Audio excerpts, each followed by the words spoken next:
Atheist Alliance International podcast. I don't make this stuff up. You know, if you put Jesus Christ first, that he'll look after all your bills.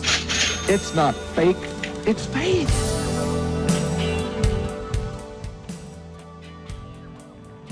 Hello and welcome to the podcast. It's been a while since we've had one. This is actually going to be a joint podcast. We're going to do this for my own personal channel, and I'm doing this for AAI.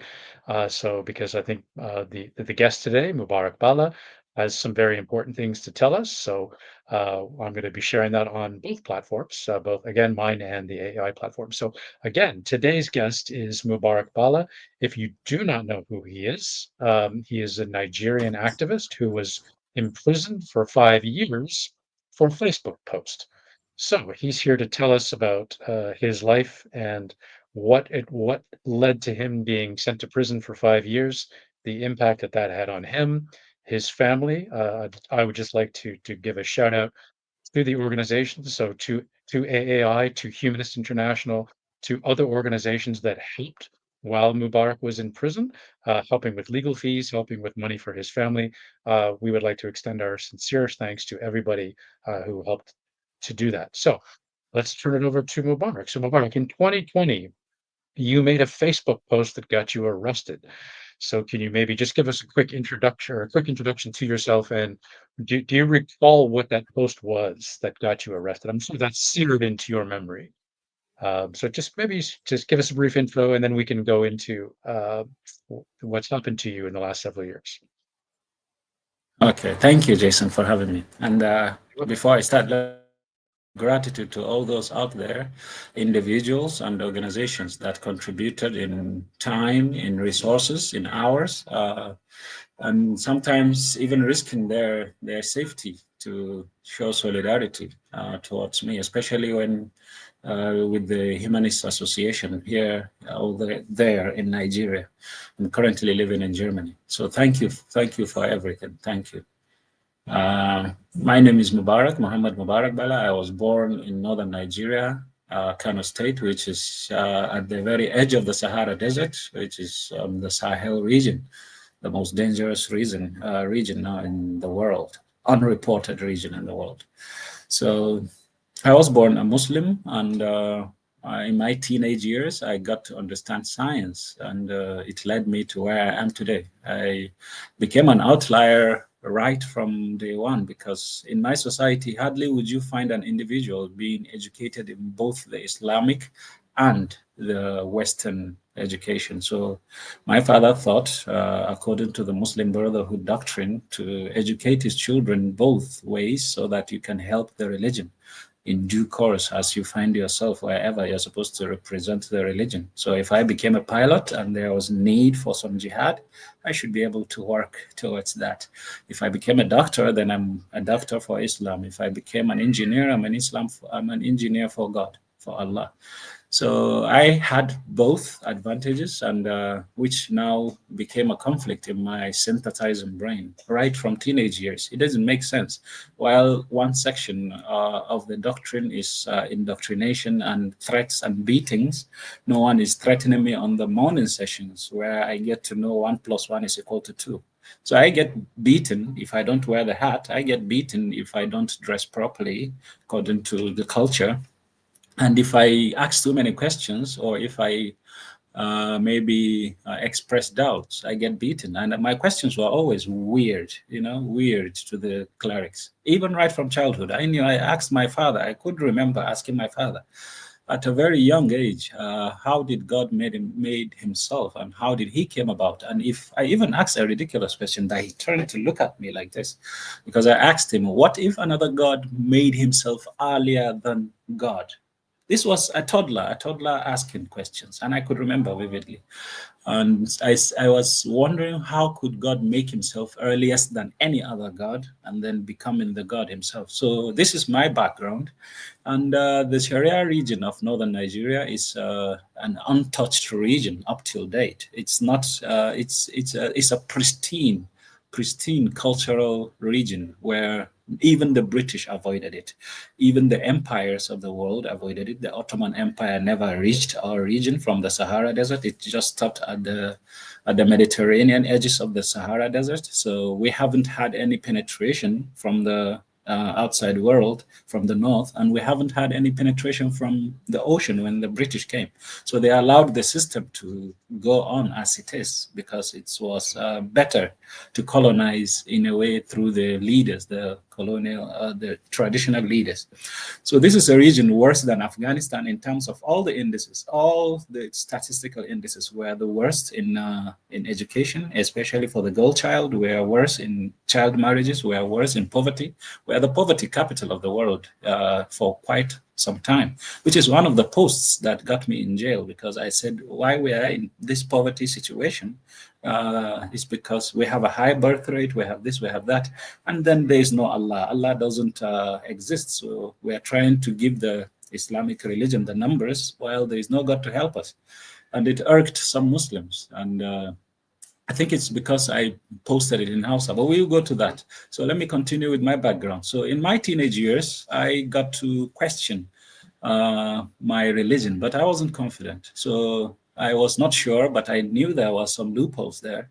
Then in my 20s, I immediately began to lose the faith. So I realized that if I was by myself, I don't really pray. I only pray in congregation or when asked to. And the enthusiasm about the religion, especially as I hoped to convert as much as I can people into Islam. This is my way of humanism. I felt God is too petty to burn everyone. I would see a very good person, and then I would imagine that this is a person going to hellfire. So I would try to introduce them to the religion. This is what I had tried to do, comparative religion. So already I have dismissed the Christianity and other religions I was in contact with, and I was left with Islam. Then science, it failed with science, it failed with my conscience, and it failed with a lot of questions that I had in mind. So in my 20s, I left the religion. And then about the time I was supposed to go to the UK for a master's degree, I intimated to my mother that maybe if you ever heard that I'm not a Muslim, don't be heartbroken. It's not because I'm in the UK. It's because I have not been a Muslim for quite some time. I don't believe Allah exists. I don't believe in God. And I'm an atheist. And this scared my mother, and she reported it to my father, not knowing the consequences. And so the master's degree was canceled, and I ended up in a psychiatric hospital for weeks, about 3 weeks, with medications, actually forced medications. That was a decade ago. And when I got out, by then it was too late. You can't really contain the news because the Boko Haram has picked it. The video was out. The leader of Boko Haram was referring to me that I am a contractor for the Jews, which is why he had to abduct Chibok girls. That was the video. And so the whole of the northern region, which was suffering Boko Haram attacks and killings, now also asked me that the government must arrest me and kill me. This is the irony. They were suffering killings and through the jihad, and they want to wage another jihad on another individual. So I became active online after that because I chose not to leave the country because my father said I should not abandon my people. He thought maybe if I left, then there wouldn't be a chance of conversion. But I was never really intending to convert. I wanted to just live my life within the region, within my people, but as free as I can. And it had been a challenge, and I managed to eke out about 5-7 years with the community, and there was no problem. We had no issues. I had no big issues with Muslims, just that now they had my time. It was COVID-19 time, and they had time, they had internet, and they were doing nothing else. So, and I was trying to reach out, especially about the COVID-19 protocols that they were not adhering to, and they were risking everyone else. So I was trying to reach out. So I switched from the English language that I always engaged online to the local Hausa language, which now brought back their memory that this was the person that was supposed to be killed for leaving Islam, but now he's free. So they decided to pressure the government to take me. But ironically, even the government that was supposed to protect me and individuals such as myself who are in the minority, we know they can't protect anyone. because they can't protect even the Christians being killed by my people, the Muslims. So now the government, instead of choosing to take me to where I was safe, for example, towards the south of Nigeria, they decided to take me further into the north. And this is how I ended up spending 4.5 years in jail. And so it was the government that sent you to the Islamic, it was Kano state, right? That's run by the Muslims. So was there any reason why they did that? Was it just to appease the Muslim militants to send you there? Well, you see, the northern region with the skewed birth rate, we have the highest birth rate, I think, globally, with 7.6 children per Wow. woman. Yeah, so when the British left Nigeria, we were just 60 million people. Now we're 230, 240 million people. And it Wow. used to be a balance of Christian and Muslim. But since the South is more educated and the Christians are trying to balance out their economic outlook with their family, maybe how they start their families, then it skewed them to a disadvantage. Now we have a larger Muslim population, which means any rational politician would know that it's a losing battle if you want to really uphold the constitution. The constitution of Nigeria is secular. It was unambiguous when it said no state can adopt any religion. They knew why they said that, because the northern region is never adherent to any secular system. It wants to go back to the Talibanistan system of Sharia, which is what the British left. So they wanted to go back to that, and the only reason they can't is because there is a federal force and there was no chance for referendum. So they sneaked the Sharia back into the system through their state governors, because it's a federal system. And no confident politician could ever, even the judiciary, the Supreme Court could not judge that this is an unconstitutional act. So for a quarter of a century now, the northern region is operating under the Sharia. But not just that, then even the federal government is blackmailed, which means you can be taken, and whatever happened to me was because they had to appease the Muslim North, which is the bloc. They provide the biggest block of votes. You can lose your votes if you ever try to act according to the constitution, which is why all the illegality happened. And the politicians really, maybe if you're from the Muslim region, you'd think that you're doing something for your God. I told you that the education, the system prepared us that wherever you are a representative of your religion. So they feel maybe they're doing God's work. This is their personal jihad. Anyone is supposed to just adhere. So whichever system I passed through, because I passed through several systems, whichever system I passed through, even though it's supposed to be a secular system, I was never tried under the Sharia, but then the individual applies the Sharia in the cultural way, and jettisons the legal whatever maybe protocol that was supposed to be there. Okay. So it was more appeasing the Muslims so that the federal government, they needed to make an example out of you. So they gave you over to the Muslims rather than sending you for trial. And you weren't living in the North when you made this post, correct? You were living in another state altogether, and they sent you to Kano, correct? Yes. I was living in Kaduna State. I was shuttling between the capital, Abuja, and Kaduna State, where I work as an engineer. So the northern region is such a dangerous place that if, for example, there was maybe a media report that there was a blasphemy in Copenhagen or in Paris or in London, then my people would rise. The Muslim, this is not the terrorist Boko Haram. This is just the normal Muslim in northern Nigeria. They would rise, they would look for any Christian they would find and kill.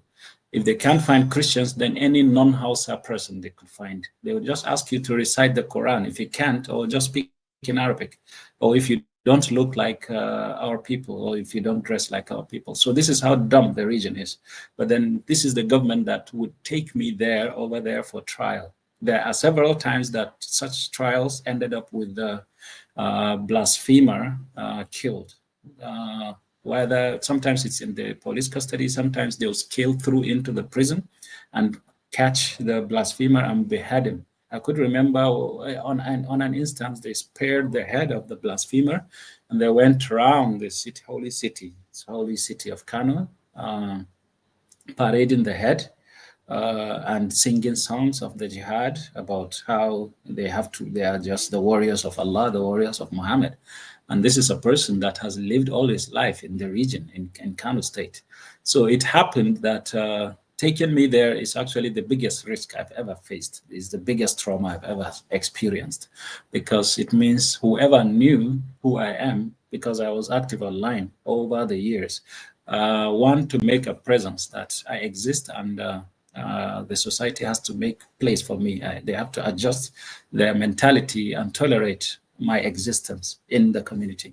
Secondly, also to help organize ourselves, because I realized I wasn't the only one. So we organized ourselves into a community, because we faced the ostracism, the boycott, and economic backlash. And so we have to help ourselves, which is what I mostly did, organizing ourselves. Then there's also the online recruitment of Boko Haram. It's very challenging for the government. The government actually is very absent in terms of these what I call real life situations, where the Boko Haram is far ahead of the terrorists generally, not just Boko Haram. They're far ahead of the government in terms of recruiting, in terms of mobility, in terms of funding their own operations and logistics. So I felt if the military is fighting Boko Haram, which I know they can't ever win because it's an ideology, they can't really kill off all the terrorists. And even if they did, their religion is still there, inculcating in the mind of the young, the same doctrine that created the terrorism in the first place. So my own hope was to try and create that doubt, where the individual would realize that maybe there's no God, maybe I don't have to explode myself in a marketplace, and also make the case where you can go to paradise. You can make paradise. You can disturb us with the loudspeakers of calling of the prayer. We can tolerate that, but you don't have to explode yourself to kill all of us because you want to make heaven. Make your own heaven without going through my liver. So we try to reason with the normal Muslims. We try to reason online. I never did it in person. Hardly would I ever do it in person. And we try to do it with the rational section of the society, which is just 20%. 80% of my people don't even understand English. So by switching to the local language, the Hausa language, now I was reaching to a wider audience with especially during the COVID-19, and they were very much at home. So I knew what we were doing, but I was always on the reliance that one, I had the right to free speech, I had the right to freedom of religion, and also I believed that the government would protect us, not side with the people that wanted us dead. You could also imagine that no one ever was arrested. Of all those thousands, it's not just the death threats, but all those that actively went around looking for me. No one was ever arrested. People went to several police stations, to my parents' home, to other places looking for me, and nobody was ever arrested. In fact, the opposite happened. Terrorists got freed several times. They got freedom if they swore that they will not kill again. You swear by the Holy Quran you will not kill again, then you are free to go. These are active terrorists. You'd see it on the news. 300, 350, 500, 1,000 Boko Haram repentant terrorists have repented, and now they are reintegrated back into the society. And I ended up with a 40-year sentence. It's 40 years. I was sentenced to 24 years plus 16 years. It was 40. So I served 4.5, which is a cumulative of about 7 years if you count it with the prison calendar. But since I served more than 5, they said I could be let go. So we're still at the Supreme Court at this moment, where we're trying to challenge the jurisdiction of the Kano state for abducting me in one region and not trying me in that region, but taking me into another region where they have advantage. That's a challenge for jurisdiction. That's one. Secondly, we're challenging even the safety that they never considered, or they did consider, but they wanted me dead. Then maybe the paperwork comes after, because they told me that if you don't convert, we'll take you to prison. They kept me for 3 months. That's the federal police acting as an ambassador. They are acting as ambassadors for the religion. So I was kept for 3 months that with the offer that repent, and we make a video, we record you such as this, and you repent to the Muslim Ummah that you have repented, you are carried away by some devil, maybe a demon possessed me, and then now I'm back to my senses, or maybe the mental illness was really eating me up. So now I'm back and I have repented, and then I'm converting to Islam. Then the precondition for that repentance was that I will never be allowed online ever again. I will never leave Kano State ever again. And I will have a job. I will be married proper. They never recognized my civil union marriage. So I have to be married in the Islamic way, where I buy the bride, pay the bride price, and get the wife. And so they gave those preconditions, and I told them I'll consider. So we took time. We took time, and they had preachers in the police custody. I had preachers from lecturing departments from other places coming to reason with me that I should consider, because this is the best chance. Otherwise, I'll be in jail. And they told me that you know what happens while you're in jail, because we know what will happen to you. And I know what will happen to me. So I never thought really they would take the chance, but they did. So on June the 25th, 2020, I was taken to jail, handcuffed, and along with the several convoys of policemen, I was taken into jail. And then at the jail, immediately, I was offered Islam again. I was offered Islam. The prison guards now offered it back. They said, take this option now. If you are too strong-headed, then your life is yours to play with. We can't really help you. We're just 300. There is 1,000 people, and eventually it became 2,000. And I wasn't protected in that prison. I wasn't. I was just kept there. So I asked for how long should I give the faith, give the facade. I didn't say give the facade, obviously, but I asked how long do I have to practice Islam before I get a chance to be at court, because I believed that at court maybe I would get bail. So when I asked, they said you have a date 2 weeks from now. That's a fortnight.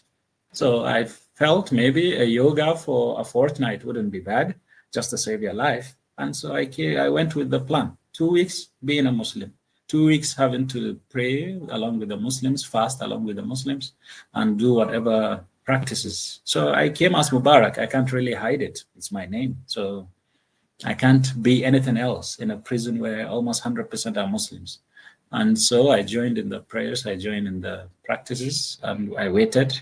2 weeks became 2 months, 2 months became 2 years eventually.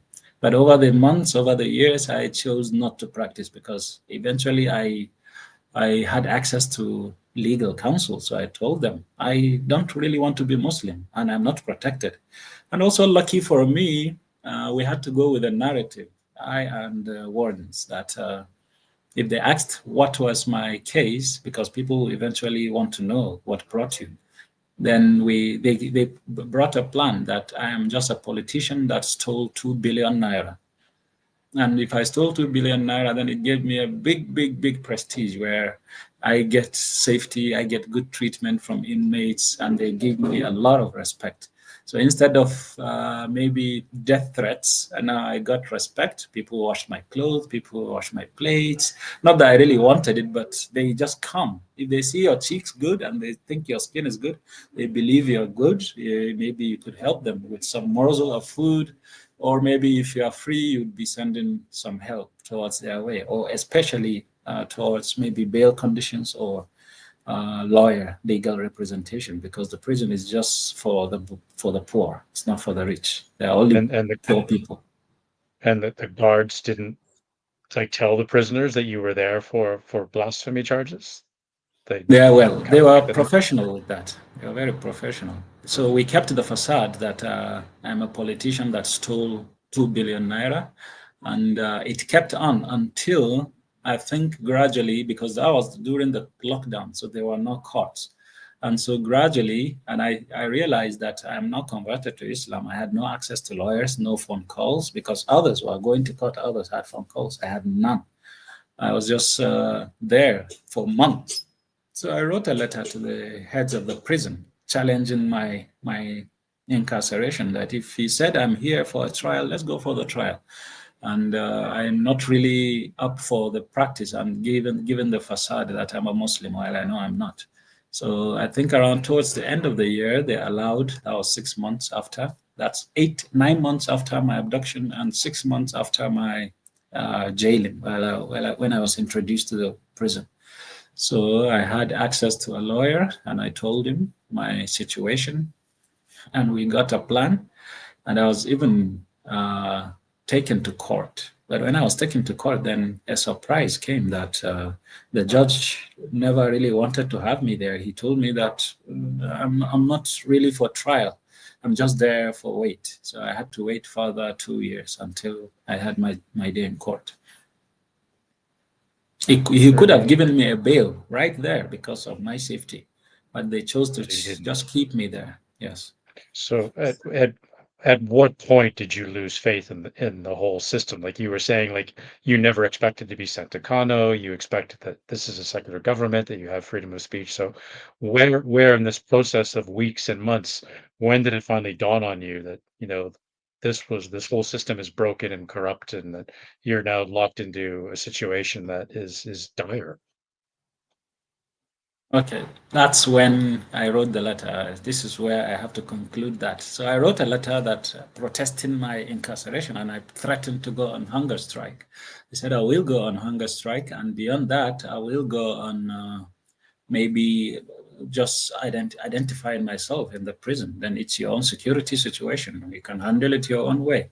I thought if I challenged them in that aspect, maybe they would consider that this man could really lose his life under our care. And I thought this would pressure them towards a speedy court process. And especially maybe whomever is keeping me there, maybe they could place a phone call, because in Nigeria, this is the system. A rich man or a big man, such as my father, could make a call, take this person and just put him in jail. My father arranged for the same hospitalization a decade prior. It wasn't, because I saw a doctor, a medical doctor, that said atheism is not insanity. He gave all the factors that I have nothing to do with the mental asylum. But then 6 months later, my father made few calls and I was arranged and I was taken there unconscious. So now I knew if I gave those kind of threats, they would still call my father and the people he associates with, which is the governor, the father, the sultan, maybe the head of the Muslim community and the clerics. They could call a conference that the man has had it and he's breaking down. Maybe we could change his position now, maybe change his location. But they were really determined to have me killed. So when I wrote the letter, they called me. They said, really, you want to kill yourself? You want to go on hunger strike? You want to identify yourself with these dangerous criminals? Go ahead. It's yours to call. So in fact, there was a proposal that I would be locked, because I was locked in a smaller cell about this size with 4 people, which is pretty safe Wow. and pretty clean. Yeah. So, but there are other cells. The other cells had 250. You could imagine a bus size cell, very long with windows all through. Then people are just laid like sardines in the cells, just lying down. You could the only image you could compare it with is those trains on the Auschwitz axis taking prisoners, Jewish prisoners. So this is how they lie down. This is how they sleep. You can only stand. You don't have any movement. And so they proposed to take me there as punishment and cut, because they were giving me toothpaste, since they never allowed contact with the outside world. So they're giving me tea stuff and sugar, then toothpaste, then bread, and detergent and soap. Because if you don't have those, you're cut off. You just grow rashes and everything. Even with So that, I grew ill and I grew rashes, a lot of rashes. It's just a why were condition. you in a cell with only 3 other people instead of in the cell with 250? Is that because of your father's influence that you were in a better cell, or? Yes. Also, they consider the VIP. Most times, there are backdoor arrangements. If you are VIP or if you're educated or if you're able, you could make quiet arrangements and buy your own bed space. But this is not supposed to be how it. This is not how it gives the impression that only special prisoners are given that. So even if I don't think my people that got me there really had an idea how the prison system worked, but the prison would respect you just by the appearance, how you behave. You're not coming with marks. You're not coming with those kind of dirty faces that you are really a terrible criminal. So they would like to respect you in that aspect until you prove yourself otherwise, such as my letter. So if they believe you're civilized, maybe they take you to these kind of special cells, though it's not protected, but it gives you a little It's privilege and better. an edge. Yeah, better. Yeah. So if they could take you if you ever, for example, had an exchange, or maybe you resisted the prayer, you said you wouldn't pray or something like that, then you could be moved to the other cells. So that was the threat. Then I realized maybe I have to be as diplomatic as I can. So I waited, and that wait took me 2 years. And your father, with all his influence, couldn't get you out or couldn't get the judge to release you on bail or expedite your trial. Like your dad just basically left you there. Yeah, I think my father already resigned to the fate that he has lost his son. This was a decade ago. When it started, when he realized I'm not going to be a Muslim, he has already given up on me, that I should just go, that since he's losing me, and he tried to get the medications, because actually it's a wicked method. What he was given, the impression he was giving the media was that I am medically, no, he didn't say I was medically challenged. He said he was doing it to protect me because the Sharia, and according to the Sharia, you can't really be tried for apostasy and beheaded if you're mentally ill, if you're mentally challenged. That was the prerequisite. But he knew I was sane. And so people asked, then if you knew you're just protecting him, why are you drugging him? Because they gave me the intravenous, I went unconscious, and they kept feeding me the antipsychotics. So he's already decided maybe to destroy the brain if it's not any good for Islam. And so later, I've now realized that he made the same arrangement, whether I ended up dead, as long as I'm quiet, then it's no longer their problem. So I kept to myself. I decided that I will get out of this by myself. And I realized that the government is not just taking sides and not trying to protect me, but in reality, the government is also arranging to have me murdered. Because even in the jail, I could get murdered. Even at court, if I stood the trial, they could have arranged the trial. We have a million locations in Nigeria. The trial could have happened, not in Kano, where they could attack the court, and the judge is not free to deliver any favorable judgment to me, even if I was not guilty. Also, the police are not safe, and especially myself, I'm not safe. And if we were to go through the whole trial system and details of my posts on Facebook, which is over a decade of posts, they only selected those in their local language, which aroused the anger and the emotional outbursts. And they could have selected maybe 1,000 more, and I could have gotten 1,000,000 years in jail.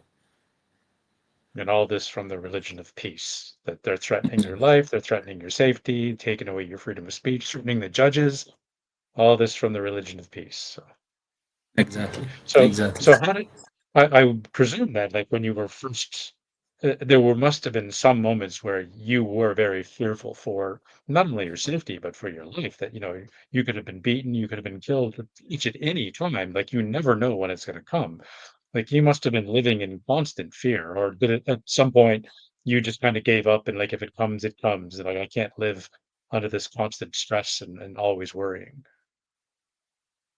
Well, so one of the reasons why I kept my atheism to myself, it was actually agnosticism then. Although I don't have the terms, I was just believing things that I really didn't have a grasp what they were. This was my teenage years, which means it was in the early 2000s. I don't have internet, I don't have anything. I just knew I don't believe. And I kept these things to myself because I knew the consequences could be either my death or ostracism, or I lose all the privileges, or lose all my friends, which I eventually did.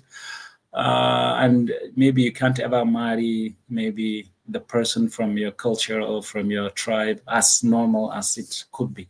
And so I've already resigned in my teenage years that it can never be me exposing my belief to the world, which is what happens with millions in the region, millions. So I decided to keep it to myself. Then in my 20s, Boko Haram came knocking. And then the bombings were happening. We were just reading it about bombings in Fallujah, killings in Kandahar, a suicide bomber in Paris. But now this is real. This is coming home. Now it became so real that I can't really keep quiet. And they were recruiting online publicly, brazenly. And the government has no idea how to solve this problem. They just keep buying weapons, rifles, and this and that. And then even the soldiers get killed. You'd see videos of beheadings of the soldiers or rifling them on the head. So I realized if I was the only one, I thought really I was the only atheist ever in the region. So I thought if I could solve the problem, maybe I should. So I started making posts. Back then, it was just 200 friends on Facebook. I started making posts about the sources of terrorism. This is how it happens. This is how it's happening. This is where we got it. Because I was taught the same thing. So, and these Boko Haram are quoting the same things with the same meaning that we all know as Muslims. And I'm not a Muslim, but I tried not to remove myself so as to be as very argumentative and acceptable as possible. So when I realized it doesn't work, then I declared that really there is a way out. I have left the religion. This was when they released a video of a beheading of a Christian girl. I have had it by then. I have had it, but I thought I would lose my life. So I was sure I was never going to make it to 30. And then I did. Then later I realized maybe I started over when I left home that time in my 20s. Then in my 30s, I had to start over. Even at work, I was identified as that atheist that left Islam. And so I was bullied and I was suspended for about a year until I fought it and I got back to the job. Then in my incarceration, I also thought maybe that's the end. So there was never a time that I thought I would make it out alive. Even when I left the jail, I never thought I would make it out alive, out of Nigeria, especially even at the border. You had just resigned yourself to that fate that this was going to happen anyways. And if I read correctly, you were arrested before your son was even born, correct? Yes. So your son was born after you were arrested, and then you spent 5 years in jail. So you've now been released. You said your family is still in Nigeria, but did you get a chance to see your wife and son before you left the country? Yes. So now I knew I would never have the chance to get married the proper way, the proper cultural way. I don't care if I had to go around the fire 7 times or whichever possible, but I knew I have to get married. So I tried to get married when I left home a decade earlier, and I had a partner, and we had a son together. I lost the son while I was in jail. I only learned about it after I got out. So but we parted ways long before my incarceration. This was when I had the challenge with the work and I was suspended and there was no money. I couldn't feed myself, so she left. So a few years later, when I got back the job, I felt this is not a reliable partner if she would leave me. So I chose to try again with another person. And we had the son. The child was born March 17th, 2020. Just just before my abduction by my arrest. So he was born during the COVID-19, and immediately they were settled in Abuja. I made sure of that. We had a safe house. I already have safe houses in several states where we put people that are in most danger. So I located one of the safe houses in Abuja to my wife, where she would manage it along with other humanists, where when we have cases, we could manage that together. And I was planning to also relocate over there to the capital and leave the job that has given me so much trouble, then start over in the capital. That was when the COVID-19 came, and that was when I was taken. I was taken only when the child is 5 weeks old, only 5 weeks old. So he was a baby. I haven't seen him ever since, until the area Humanist International and such as your organization that was supporting them supported travel towards Kano State. They came around and I saw him for the first time in almost a year.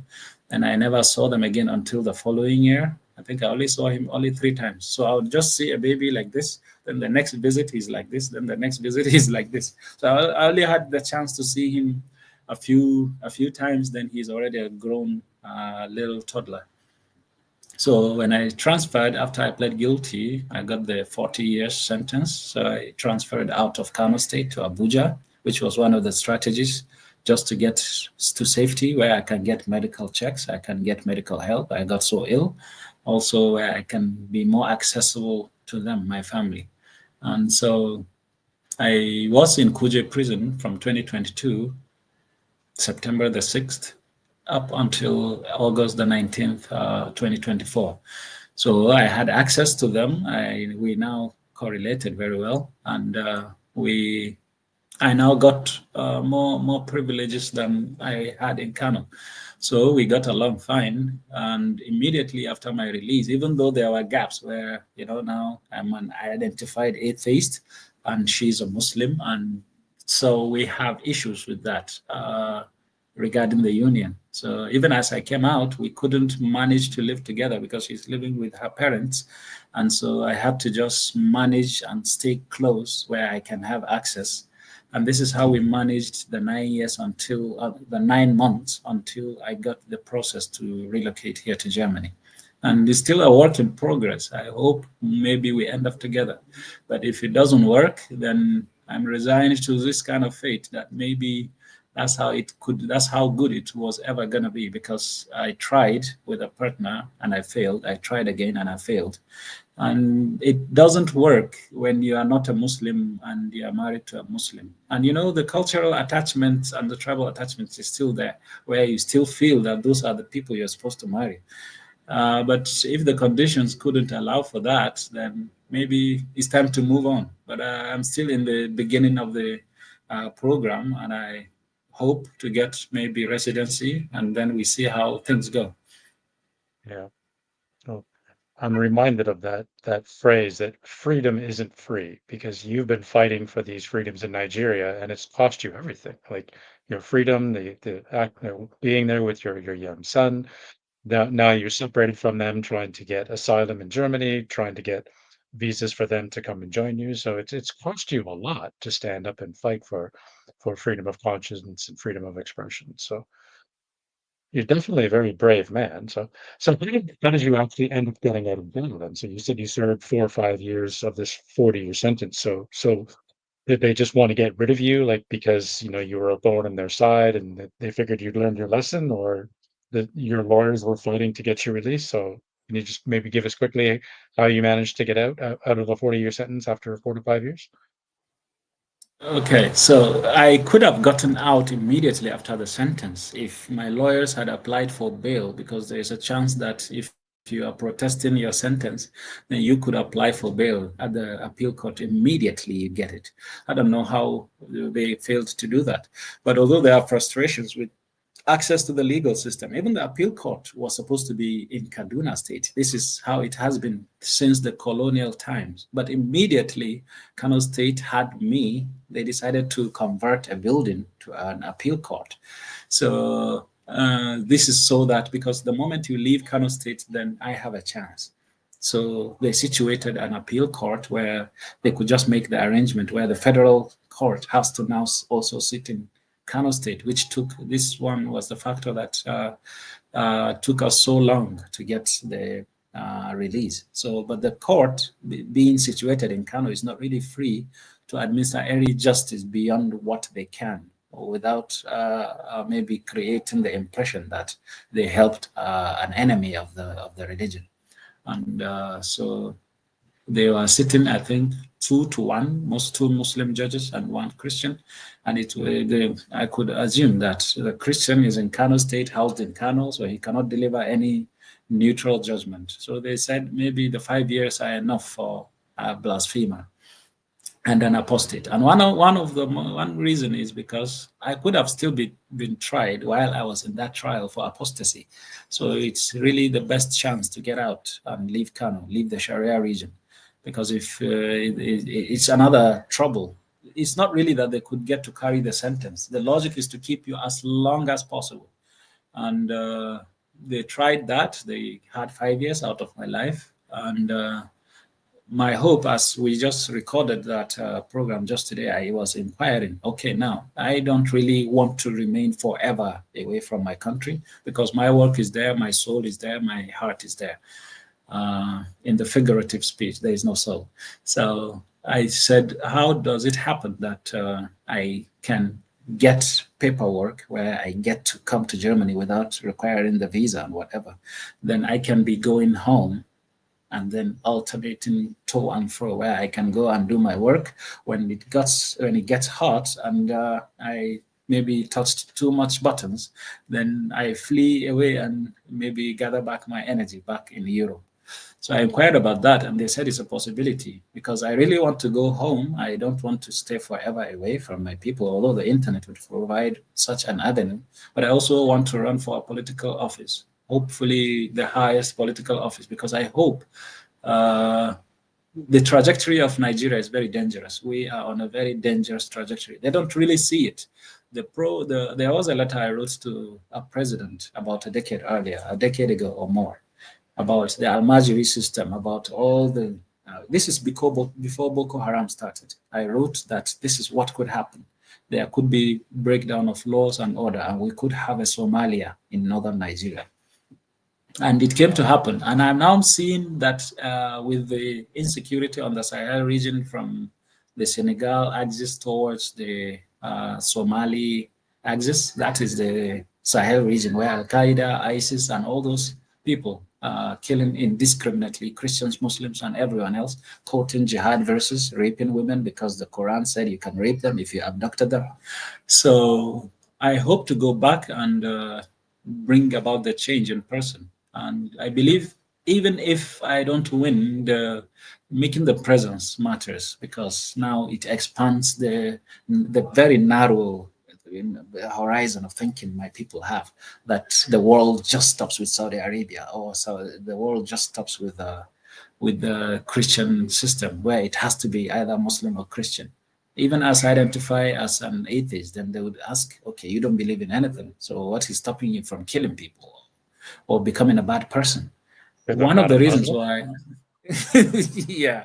So one of the reasons now is staying in the northern region was so that they see that I eat the same food, I get ill the same way they do, and we can get along pretty fine. If I go back home, so someday hopefully, I am started a political platform where we get secularists, which can be Muslim, Christian, I don't care, humanists, come in to vie for offices, where we can push the agenda for freedom of thought, freedom of religion, and the Nigerian system, where we can regulate the dangerous preaching that is taking us to this situation, and it could be worse. Also present a constitution, a new constitution, where we have very secular, unambiguous statements, where there has to be statements against operating a dual system under the federal system. Whether we have a federal system or a unitary system, we present it. And then I'll also propose a referendum where the country gets to choose which way to go. If we want to go the way of Somalia, we can go that. But they have to choose that this is what they want. They want a Talibanistan system, they can take it. If another section wants something else, we can take it. But it's a forced marriage that I don't really think is working. The one section looks towards the Saudi system, the other section wants civilization, and we're just tearing ourselves apart. There is never cohesion, there is no tolerance, there is only hate. But the good thing is, it's only one side hating the other. The Christians don't want to dominate Kano. It's my people, the northern region, that wants to dominate. They would always boast that the Islam has to reach the Atlantic Ocean. We have to dominate, we have to conquer, which is when you see any political jingoism, it sees about being Muslim and how the seat can be taken by Muslims. This is one of the politics of domination by my people. So I want to come there as one of them, but not really a Muslim. Then we see how it goes. I hope with the referendum, we can choose to belong, because it's their option. It's now a big option for everyone. If we want to go the way of Yugoslavia, where the former Yugoslavia, where you have separate states operating, then fine. And we now have a sincere and frank maybe region where everyone gets to control their own territory. If you want the Sharia, you can have the Sharia. If you want jihad, have it within yourselves. The problem is you want the jihad, but you want it across on other people. And you want paradise, but you want to go through people by exploding. So my people have to really wake up, because I think the coming years, if I can have the balance, maybe health challenges and maybe the personal security and the mental stability. Part of the programs I'm going through is therapy, trying to come back, because I lost a lot of memory. I have suffered so much trauma. So if I can get back to that stability and get the resources needed and the connections needed, then I hope to go back home and start all over again. And we take it another level. Hopefully, I don't end up dead, but it's something that I have to do. Well, I wish you the best of luck in your progressive ideas. As you said, like the state is broken. You're going to have a huge uphill battle, but at least somebody's trying. Like I've fought losing battles before, and people have asked me, like, why? Is it because somebody has to care? Somebody has to fight to make the world a better place. And if nobody does it, nothing will ever improve. So I applaud you for standing up for your principles and for what it's cost you. So you're definitely a very, very brave man, and I'm honored to have had this time to talk to you and for you to share your story for our audience. So I really appreciate you taking the time to come on and tell us what you've gone through and what your plans are for the future and making Nigeria, taking it from the path it's heading onto and trying to guide your people into the enlightenment, for lack of a better word. So Indeed, my people are living in 1440, literally. The calendar is the Sharia endorsed calendar, 1440, the Hijri system of calendar. And literally, this is where they live. If you could remember where your continent is, 600, 700 years ago, where you have the year of the Lord, the inquisitions, the witch hunts, and everything, same, blasphemy, yes. accusations. So this is where my people are mentally. Even with the internet, it's very regrettable. But I have made a niche in a way, because where I could make an impact, I have made the impact where some people are rational enough to consider that maybe we can live in peace together.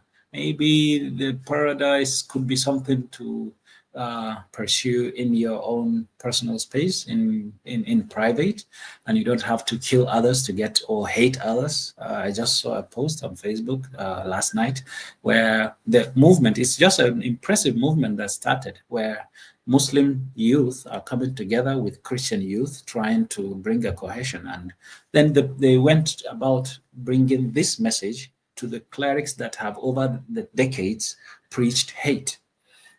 And so some of the clerics now are back in the movement. Then bigger clerics came with the video I saw last night, with the caveat, with the threat that you can't really coexist. It has to be beheaded. He literally said it has to be beheading between you and a Christian. There is nothing like peace. Islam has forbidden it. You can't coexist. They want to kill you, so you have to kill them, which is a lie. So I made a comment on the post. I said, hopefully in 2031, if I get the chance to be Nigeria's president, these are the people we have to isolate.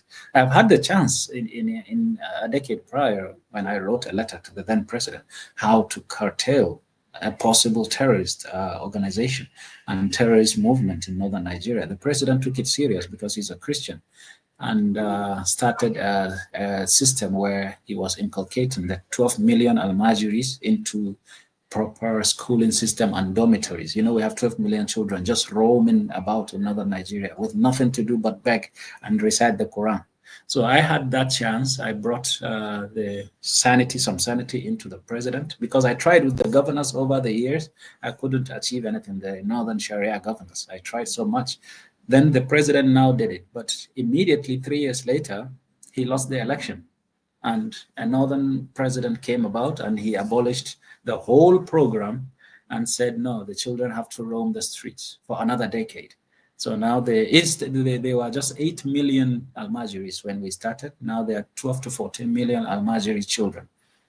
So there are a lot of ways to make impact, but we have to start somewhere. And I've already had the time to think how to strategically place things. One of the things I want to do is to have a media house, if I could get the resources, have a channel, TV channel, where from safety, the staff could release programs and news and reorient the people so that we can, as you said, bring them into enlightenment, into the modern day. All right. Good luck. It sounds like it's going to be a really uphill battle, but you seem to be positive that you can accomplish it. So, As long as I'm alive, I have to try something. yeah. Okay. Great. Well, thank you for coming on. I really appreciate your time. I should let you go because we both got things to do. We've been talking for about an hour, which is generally about where we wrap things up. So, yeah, really, thank you for just being you and being true to yourself and your principles and fighting to make this world a better place. It's really been an honor to get a chance to talk to you, Mubarak. I really appreciate you coming on.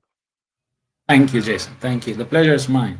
And Yeah. thank you for everything, all the organizations, and especially yours. You're the ones with Yeah. the consistent monthly allocation to my family. I appreciate it deeply. Thank you. Yeah.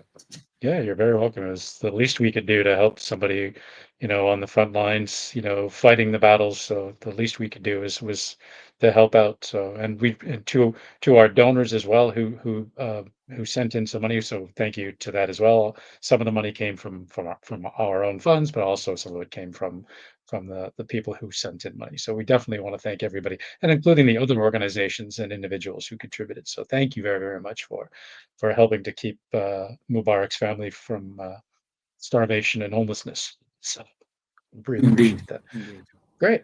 Okay, so thank you, Mubarak. Good luck with everything in your future. Keep us informed. If you're going to do this presidential run, we should have you back on the show again, and have you come back and tell us about your platform. Hopefully, and Okay. I hope someday we will have maybe a grant for international organizations and asylum in Nigeria, where people under threats will come to Nigeria and seek asylum, and we give them protection, especially. This Yeah. is the trajectory I want to place Nigeria on. Well, let's hope you can make it a reality. So if you can get Thank you. enough people on your side. So okay. Cool. I So keep believe us it's informed possible. and I yeah. hope it is, but Well, I believe it is. Yeah. yeah, I mean, everything's possible whether you can get the people on your side. If enough people are fed up and want to see the change, then you might get that shift in the demographics that falls in line behind you and wants to see their country improve. So I think they when they get humanism, they would understand you are not really the enemy and you are not hating the people when you are criticizing the religion. They could call it insults to their religion, but you are criticizing a dogma, a religion, and it has nothing to do with the person. The person is protected. The person is a human being. And we are humanists. We protect Muslims, Christians, and everyone else. And we are secular. We try to keep your religion to yourself and try to promote human progress. And if I could replicate humanism in Nigeria, I think it's worth it. yeah, for sure. Okay. Well, keep us informed, and we'll let our followers know, and so they can keep track of what you're doing there. So Indeed. Thank you. okay. Thank you very much. Thanks everybody for watching. I hope you enjoyed listening to Mubarak's story, and we will see you all on the next podcast, whenever that might be. So take care. Bye bye.